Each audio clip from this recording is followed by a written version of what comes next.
Hi hello ನಮಸ್ಕಾರ. ಎಲ್ಲರಿಗೂ ಸ್ವಾತಂತ್ರ್ಯ ದಿನಾಚರಣೆಯ ಶುಭಾಶಯಗಳು. ನಮ್ಮ ಹಾಸ್ಟೆಲಲ್ಲಿ ಇವತ್ತು ಸ್ವಾತಂತ್ರ್ಯ ದಿನಾಚರಣೆಯನ್ನು ಆಚರಿಸ್ತಾ ಇದ್ದೀವಿ. ಅಲ್ಲಿಗೆ ಹೋಗೋಣ. ಅಲ್ಲಿ ಏನಾದರೂ ಫೋನ್ ಅಲೋ ಇದ್ರೆ ಅಲ್ಲೊಂದು ಕ್ಲಿಪ್ ಹಾಕ್ತೀನಿ. ಅಂಥದ್ದೇನು ಗ್ರ್ಯಾಂಡ್ ಇರೋದಿಲ್ಲ. ಕಮಿಷನರ್ ಬರಬೇಕು, ಟೈಮ್ ಜಾಸ್ತಿ ಇರೋದಿಲ್ಲ, ಅದಕ್ಕೋಸ್ಕರ ಸಿಗೋಣ.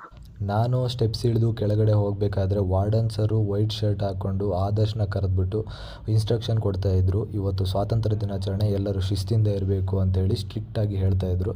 ಅದನ್ನೆಲ್ಲ ಕೇಳಿಸ್ಕೊಂಡು ಸ್ಟೇಜ್ ಹತ್ರ ಹೋಗಬೇಕಾದ್ರೆ ಆಗಲೇ ಎಲ್ಲ ಡೆಕೋರೇಷನ್ ಆಗಿತ್ತು. ನಮ್ಮ ಡಾಗೇಶ್ ಬಾಯ್ ಕೂಡ ವೇಟಿಂಗ್ ಮಾಡ್ತಾ ಇದ್ದ ಯಾವಾಗ ಫ್ಲಾಗ್ ಅಷ್ಟು ಅಂತ. ಅದನ್ನೆಲ್ಲ ಮುಗಿಸ್ಬೇಕಾದ್ರೆ ನಮ್ಮ ಮೋಹನ್ನು ಹ್ಯಾಪಿ ಇಂಡಿಪೆಂಡೆನ್ಸ್ ಡೇ ಅಂತ ಫುಲ್ ಖುಷಿಯಾಗಿದ್ದ. ಅಷ್ಟೊತ್ತೊಳಗೆ ಎಲ್ಲರೂ ಬಂದರು. ಅಷ್ಟೊತ್ತಿಗೆ ಕಮಿಷನರ್ ಬಂದು ಫ್ಲಾಗ್ ಅಸ್ಟ್ ಮಾಡಿದ್ರು. ಬಟ್ ಏನೇ ಅಂದರೂ ನಾವು ಗೌರ್ಮೆಂಟ್ ಸ್ಕೂಲಲ್ಲಿ ಓದಬೇಕಾದ್ರೆ ಫ್ಲಾಗ್ ಅಸ್ಟ್ ನಡೀತಾ ಇದ್ದಿದ್ದ ರೀತಿನೇ ಎಷ್ಟೊಂದು ಚೆನ್ನಾಗಿತ್ತು. ನಿಂತು ಎಲ್ಲರಿಗೂ ಸುಸ್ತಾಗಿತ್ತು. ಎಲ್ಲರೂ ಹೋಗಿ ಅಂತ ಹೇಳಿದ ಕೂಡಲೇ ಬೇಗ ಹೊರಟೋಗ್ಬಿಟ್ರು ಮೆಸ್ಸಿಗೆ. ನಾನು ಮಾತ್ರ ಆಮೇಲೆ ಹೋಗಿ ತಿನ್ನೋಣ ಅಂತ ಸುಮ್ಮನೆ ಆದೆ. ಮೆಸ್ಸಲ್ಲಿ ಯಾರೂ ಇರಲಿಲ್ಲ. ಆಮೇಲೆ ಬಂದು ಆರಾಮಾಗಿ ತಿಂಡಿ ತಿಂದೆ ನಾನು. ಹಾಗೆ ಒಂದು ಕಾಫಿ ಕುಡ್ಕೊ ಬರೋಣ ಅಂತ ಹೋಗ್ತಾ ಇದೀವಿ. ಬಾಯ್ಸ್ ಎಲ್ಲ ಕಾಫಿಗೆ ಹೋಗೋಣ ಅಂತ ಹೇಳಿದ್ರು. ಸೊ ಕಾಫಿಗೆ ಹೋಗ್ಬೇಕೀಗ. ನನ್ನನ್ನು ಫೋನ್ ಮಾಡಿ ಕಾಫಿ ಕುಡಿಯೋಣ ಅಂತ ಕರೆದ್ಬಿಟ್ಟು ಇಲ್ಲೆಲ್ಲ ಆರಾಮಾಗಿ ಫೋನ್ ನೋಡ್ತಾ ಇದ್ದರು. ನಮ್ಮ ಹುಡುಗರೇ ಹಂಗೆ ಅಲ್ಲ, ಒಬ್ಬರು ಅಂತೂ ಕಾಫಿ ಕುಡಿಯೋಕೆ ಹೋಗಲ್ಲ, ಎಲ್ಲರೂ ಹೋಗಬೇಕು. ಹಾಗೆ ಅಲ್ಲಿಂದ ಸಂಪಂಗಿಗೆ ಕಾಫಿ ಕುಡಿಯೋಣ ಅಂತ ಹೋಗ್ತಾ ಇದ್ವಿ.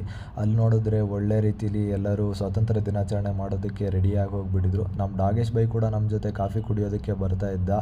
ಹಾಗೆ ಅಲ್ಲಿಂದ ಹೋಗಿ ಕಾಫಿ ಕುಡಿದ್ವಿ ಆರಾಮಾಗಿ. ಹುಡುಗರ ಜೊತೆ ಕಾಫಿ ಕುಡಿಯೋದ್ರಲ್ಲಿರೋ ಮಜಾನೇ ಬೇರೆ, ನಿಮಗೂ ಗೊತ್ತಿರುತ್ತೆ. ಹಾಗೆ ಕಾಫಿ ಕುಡ್ಕೊಂಡು ಮೈಂಡ್ ಫ್ರೆಶ್ ಮಾಡಿಕೊಂಡು ಮಾತಾಡಿಕೊಂಡು ಆರಾಮಾಗಿ ಹೋದ್ವಿ. ಹೋಗ್ತಾ ನಮ್ಮ ಸೀನಿಯರು ನನಗೆ ಯಾವ ಥರ ಕ್ಯಾಮ್ರಾ ಹಿಡ್ಕೋಬೇಕು ಅಂತ ಹೇಳಿಕೊಟ್ರು. ಯಾಕೆಂದರೆ ಅವರು ಕೂಡ ವ್ಲಾಗ್ಸ್ ಮಾಡ್ತಾರೆ ಇನ್ಸ್ಟಾಗ್ರಾಮಲ್ಲಿ, ವಾರಿಯರ್ಸ್ ವ್ಲಾಗ್ ಅಂತ. ಅದನ್ನು ನಾನು ಕೇಳಿಸ್ಕೊಂಡು ಅವರು ಯಾವ ಥರ ಹಿಡಿದ್ರೆ ಯಾವ ಥರ ಆ್ಯಂಗಲ್ ಬರುತ್ತೆ, ಈ ಥರ ಹಿಡ್ಕೊ, ನಿನ್ನ ಫೇಸ್ ಕರೆಕ್ಟಾಗಿ ಬರುತ್ತೆ ಅಂತ ಹೇಳಿಕೊಟ್ರು. ಹಾಗೆ ಅದನ್ನೆಲ್ಲ ಕೇಳಿಸ್ಕೊಂಡು ಹಾಸ್ಟೆಲ್ ಕಡೆ ಹೋಗಿ ಊಟ ಮಾಡಬೇಕಾದ್ರೆ ಮತ್ತೆ ಫೋನ್ ಮಾಡಿದ್ರು. ಯಾಕೆ ಅಂತ ಕೇಳ್ತೀರಾ? ನೋಡಿ. ಕಟಿಂಗ್ ಮಾಡಿಸ್ಬೇಕು ಬಾ ಅಂತ ಸಂಪಂಗಿಗೆ ಕರ್ಕೊಂಡೋದ್ರು ನಮ್ಮ ಸೀನಿಯರು. ಅವರಿಗೆ ಕಟಿಂಗ್ ಮಾಡಿಸೋದಿದ್ದು 4 ಜನ ಸುಮ್ಮನೆ ಕೂತಿದ್ವಿ. ಬಾಯ್ಸ್ ಎಲ್ಲ ಹೀಗೆ ಯಾರ್ದಾದ್ರೂ ಒಬ್ರದ್ದು ಒಂದು ಕೆಲಸ ಇರುತ್ತೆ, 4ರಿಂದ 5 ಜನ ಸುಮ್ಮನೆ ಹೋಗಿರ್ತೀವಿ. ಯಾಕೆ ಏನೋ ಅಂತ ನಮಗೂ ಗೊತ್ತಿರಲ್ಲ. ಬಾ ಅಂತ ಕರೆದ ಕೂಡಲೇ ನಾವು ಹೋಗಿರ್ತೀವಿ. ಜ್ಯೂಸ್ ಕುಡಿದೇ ತುಂಬ ದಿನ ಆಗಿತ್ತು ಅಂತ ಹೇಳಿ ಜ್ಯೂಸ್ ಕುಡಿಯೋಣ ಅಂತ ಹೋದ್ವಿ. ಅಲ್ಲಿ ಆರಾಮಾಗಿ ಜ್ಯೂಸ್ ಕುಡ್ಕೊಂಡು ಸೀದಾ ಹೋಗಿ ಹಾಸ್ಟೆಲಲ್ಲಿ ಹೋಗಿ 1 ಅವರ್ ರೆಸ್ಟ್ ಮಾಡಿದೆ. ಇಡೀ ದೇಶಕ್ಕೆಲ್ಲ ಇವತ್ತು ಹಾಲಿಡೇ, ಬಟ್ ನಮಗೆ ಮಾತ್ರ ಯಾವಾಗಲೂ ರೆಸ್ಟ್ ಇರೋದಿಲ್ಲ. ಸಂಡೇ ಮಾತ್ರ ರೆಸ್ಟು. ನಮಗೆ ಯಾವ ಹಾಲಿಡೇಗೂ ರೆಸ್ಟ್ ಇರೋದಿಲ್ಲ. ನಾವು ಇವಾಗ ಪ್ರಾಕ್ಟೀಸಿಗೆ ಹೋಗಬೇಕು. ಬೆಳಗ್ಗೆ ಇವತ್ತು ರೆಸ್ಟ್ ಇತ್ತು, ಯಾಕಂದರೆ ಇಂಡಿಪೆಂಡೆನ್ಸ್ ಡೇ ಫ್ಲಾಗ್ ಅಸ್ಟ್ ಇತ್ತು. ಬಟ್ ಇವಾಗ ಯಾವುದೇ ರೆಸ್ಟ್ ಇಲ್ಲ, ಪ್ರಾಕ್ಟೀಸಿಗೆ ಹೋಗಬೇಕು. ಸಿಗೋಣ ಆಮೇಲೆ. ಹಾಗೆ ರೆಡಿಯಾಗಿ ನಡ್ಕೊಂಡು ಗ್ರೌಂಡ್ ಕಡೆ ಹೊರಟ್ವಿ. ಟೈಮು ಆಗಲೇ 4 ಗಂಟೆ ಆಗಿತ್ತು. ನೋಡಿದ್ರೆ ಜೂನಿಯರ್ಸ್ ಎಲ್ಲ ಆರಾಮಾಗಿ ಸ್ಟೇಡಿಯಮಿಂದ ಹೊರಗಡೆ ಓಡಾಡ್ತಾಯಿದ್ರು. ಯಾಕೆ ಅಂತ ಗೊತ್ತಾ? ಇನ್ನೂ ಕೋಚ್ ಬಂದಿರಲಿಲ್ಲ. ಸೊ ಆಮೇಲೆ ಹಾಗೆ ಪ್ರಾಕ್ಟೀಸ್ ಮುಗಿಸ್ಕೊಂಡು ಅಲ್ಲಿಂದ ದೇವಸ್ಥಾನಕ್ಕೆ ಹೋಗೋಣ ಅಂತ ಹೊರಟೆ. ರೂಮ್ಗೆ ಹೋಗಿ ಫ್ರೆಶ್ ಆಗಿ ಅಲ್ಲಿಂದ ದೇವಸ್ಥಾನಕ್ಕೆ ಹೋಗೋಣ ಅಂತ ಮಾತಾಡ್ಕೊಂಡು ಹೊರಟ್ವಿ. ಎವ್ರಿ ಸ್ಯಾಟರ್ಡೇ ನಮಗೆ ಸಮಯ ಸಿಕ್ಕಿದ್ರೆ ನಾವು ದೇವಸ್ಥಾನಕ್ಕೆ ಹೋಗೇ ಹೋಗ್ತೀವಿ. ಇದು ಆಂಜನೇಯನ ದೇವಸ್ಥಾನ. ಇದು ನಮ್ಮ ಹಾಸ್ಟೆಲಿಗೆ ಹತ್ತಿರವಾಗಿರೋ ದೇವಸ್ಥಾನ. ಇದರಿಂದ ಪಕ್ಕದಲ್ಲಿ ಶಿವನ ದೇವಸ್ಥಾನ ಇದೆ. ಇಲ್ಲಿ ಯಾವಾಗಲೂ ಜನ ಇರಲ್ಲ ಜಾಸ್ತಿ. ಹೋಗಿ ಆರಾಮಾಗಿ ಒಂದು 10 ನಿಮಿಷ ಕೂತು ಪೀಸಾಗಿ ಬರ್ಬೋದು. ಮೈಂಡು ಒಳ್ಳೆ ಫ್ರೀ ಆಗುತ್ತೆ.